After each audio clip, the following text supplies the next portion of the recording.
धन्यवाद के शब्द। जीवन में सब कुछ के लिए ईश्वर को धन्यवाद देना चाहिए।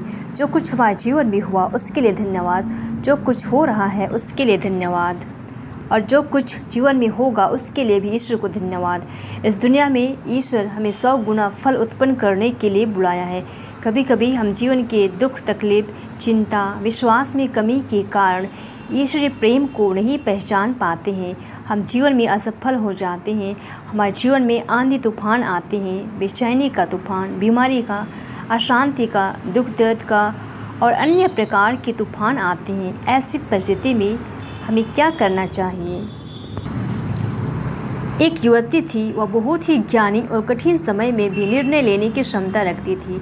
उसकी चर्चा चारों ओर फैली हुई थी। एक बार उसके पिताजी बीमार हो जाते हैं। उसके इलाज के लिए बहुत सारे डॉक्टर्स को दिखलाए पर उसके स्वास्थ्य में कोई सुधार नहीं हुआ।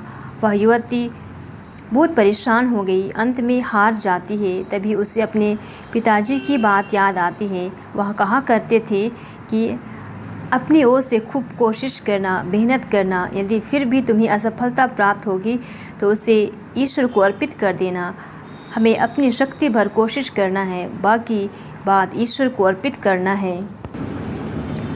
अब वह अपने पिताजी के पास बैठकर सोचने लगी कि अब क्या किया जाए।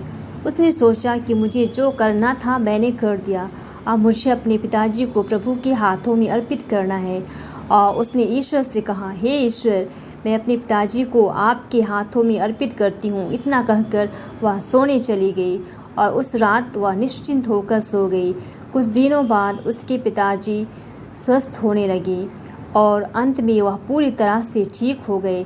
डॉक्टर ने कहा, ये तो एक चमत्कार है, क्योंकि उससे बहुत ज़्यादा समस्या थी, पर ये कैसे ठीक हो गया? तो युवती कहती है, ये ईश्वर की कृपा से ठीक हो गई, क्योंकि मैंने सब कुछ ईश्वर के हाथों सौंप दिया था। जब कभी हमारे जीवन में आंधी तूफान आते हैं तो हमें घबराने की ज़रूरत नहीं है, लेकिन ईश्वर को सौंप देना है। हमें जितनी शक्ति है उसके अनुसार कोशिश करना है, बाकी बात ईश्वर को सौंप देना है।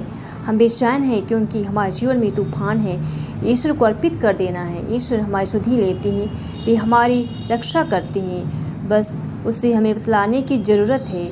बहुत बार हम जीवन में अकेले ही संघर्ष करते हैं, ईश्वर को सहायता के लिए नहीं बुलाते हैं और हम अकेले दुख झेलते हैं। आइए आज हम ईश्वर से कहें, हे प्रभु, हमारे जीवन में आइए और हमारे साथ रह जाइए।